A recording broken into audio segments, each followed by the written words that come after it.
জামায়াতে ইসলামীর আমির ডাক্তার শফিকুর রহমান দেশ ও জাতির উন্নয়নের লক্ষ্যে সরকারের প্রতি মৌলিক সংস্কারের জন্য যৌক্তিক সময় দেওয়ার আহ্বান জানিয়েছেন। তিনি বলেন, রাজনীতিবিদরা যদি নিজেদের স্বচ্ছতা বজায় রাখেন তবে দেশের ইতিবাচক পরিবর্তনের পাশাপাশি জনগণের আস্থা ও সম্মান অর্জন সম্ভব।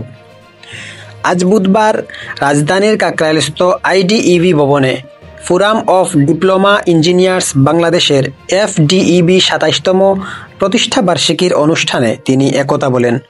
ডাক্তার শফিকুর রহমান আরও উল্লেখ করেন, স্বার্থপরতা ও ক্ষমতার অপব্যবহারের কারণে দেশ ক্রমাগত পিছিয়ে পড়ছে। তার ভাষায়, দেশের চেয়ে নেতা বড় আর নেতার চেয়ে আমি বড়। এই মানসিকতা পরিবর্তন না হলে দেশ কখনো এগিয়ে যেতে পারবে না। ক্ষমতায় গেলে রাজনৈতিক দলগুলো জনগণের সেবা ভুলে লুটপাটে লিপ্ত হয়। নির্বাচন প্রসঙ্গে তিনি বলেন, নির্বাচনের জন্য নির্দিষ্ট সময়সীমা বেঁধে দেওয়ার প্রয়োজন নেই। আমরা শুধু যৌক্তিক সময়ের কথা বলছি।